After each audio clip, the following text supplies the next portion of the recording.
Ce jeudi soir à Milwaukee, c'est Ladies Night.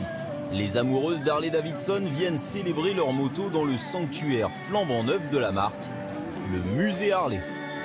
Depuis 113 ans, le cœur de Milwaukee bat au rythme du ronronnement des bicylindres. Et ce soir, les plus belles Harley sont de sortie. On adore Harley-Davidson, je roule avec depuis 17 ans. C'est pas seulement une moto, c'est une culture. C'est la liberté, la puissance et ça donne du pouvoir aux femmes. C'est génial.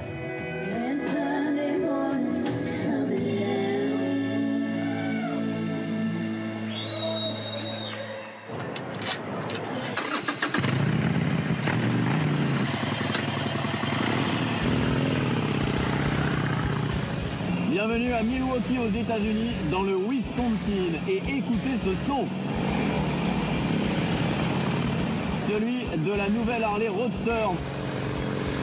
Un Roadster qui s'adresse aux jeunes urbains selon la marque. C'est une nouvelle clientèle pour Harley. Au guidon, on a les bras très écartés.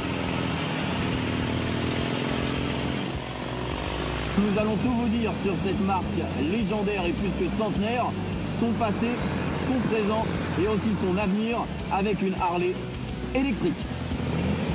Ce road trip au cœur d'Harley-Davidson va nous emmener des rives du lac Michigan dans le Wisconsin jusqu'en Pennsylvanie où les motos sont assemblées.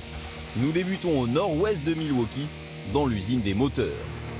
Plus de 1000 employés et sans doute autant de robots travaillent ici.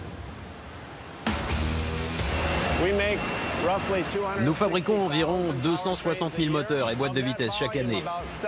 3/4 de la production concerne le gros bicylindre, 1/4 concerne les moteurs plus petits.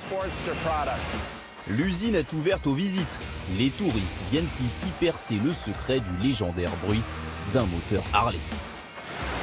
Ces deux bielles montent et descendent de façon très rapprochée. C'est ça qui produit le fameux son surnommé Potato Sound.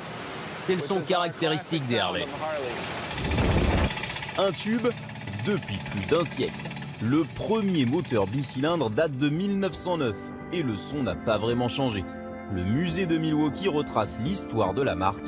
Parmi les 150 motos exposées, celle qui suscite le plus de curiosité date de 1903.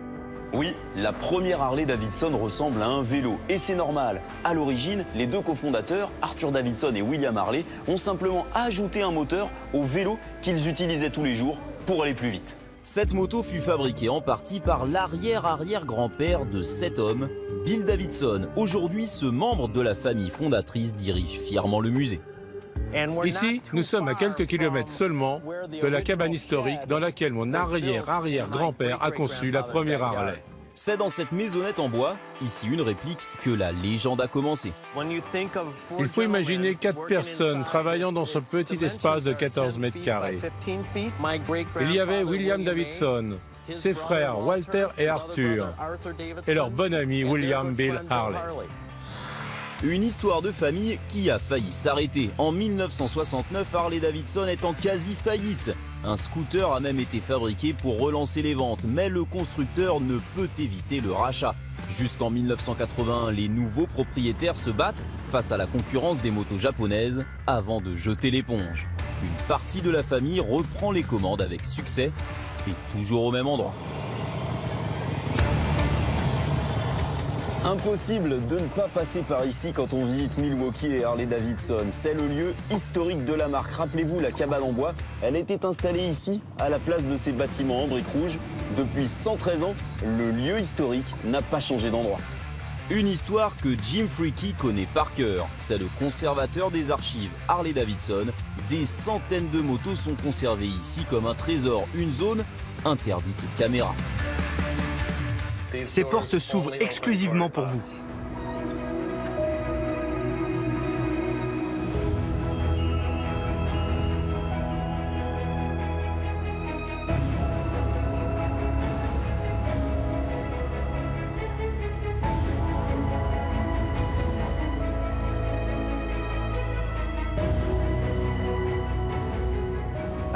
Nous avons beaucoup de motos ici.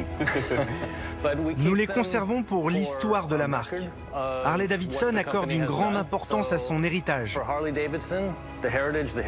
On garde au moins une moto neuve de chaque modèle chaque année.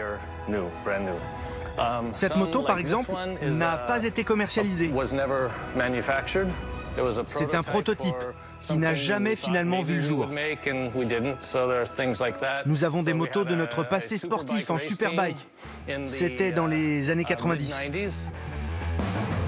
Plus de 350 motos sont entreposées ici. C'est la plus importante collection Harley-Davidson au monde. Ce riche passé a aussi son utilité pour les designers d'aujourd'hui. Notre design est très lié à notre histoire. Et souvent, nos designers viennent ici pour avoir des idées. Par exemple, quand un nouveau modèle est prévu, on peut sortir une quinzaine de motos de ces archives pour que nos designers les voient et trouvent l'inspiration. Et dans cette caverne d'Alibaba, dans ce magasin de jouets, au milieu des anciennes motos, nous avons un prototype de moto électrique, la première d'Harley-Davidson. Elle s'appelle la Livewire. Ce projet a vu le jour en 2014. L'idée, préparer l'avenir. Le constructeur a fait essayer cette moto à ses clients à travers le monde pour savoir ce qu'ils attendent d'une Harley électrique. Et surtout, ce qu'ils pensent de la nouvelle mélodie du moteur. Le bruit, c'est très important chez Harley. Peut-être que celui-ci concurrencera dans de nombreuses années le fameux bicylindre en V. Le siège de la marque est à Milwaukee, mais les usines d'assemblage sont ailleurs. La plus importante se trouve entre New York et Washington. Les plus grosses Harley-Davidson sont fabriquées ici, dans l'usine de York, en Pennsylvanie. Notamment cette Street Glad Special blanche, et c'est une vraie voiture. Il y a un tableau de bord gigantesque, un énorme GPS. Ça se conduit comme un vélo ou presque, même pour faire un petit demi-tour, comme ici, à l'entrée de l'usine de York, que nous allons vous faire visiter.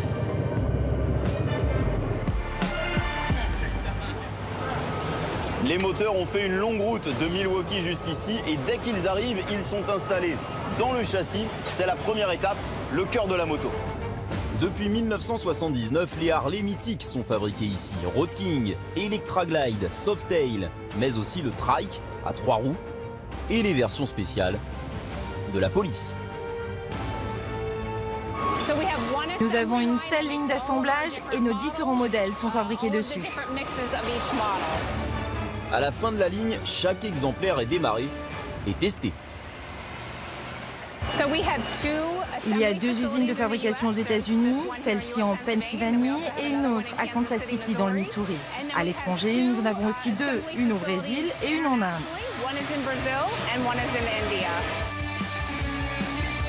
Le constructeur a vendu 264 000 motos l'an dernier, 50 000 de plus qu'il y a 5 ans.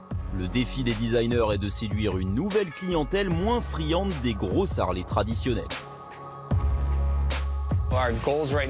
Notre objectif actuel est de continuer à plaire à notre cœur de clientèle, avec des motos qui s'inspirent du passé. Mais en même temps, il faut qu'on séduise les nouvelles générations, les jeunes. On travaille là-dessus en ce moment pour que des motards qui n'ont jamais envisagé de rouler en Harley-Davidson viennent vers nous. Sans renier la légendaire Harley du film Easy Rider, la marque cherche à écrire une nouvelle page de son histoire, entre le fameux son potato potato et le sifflement de l'électrique.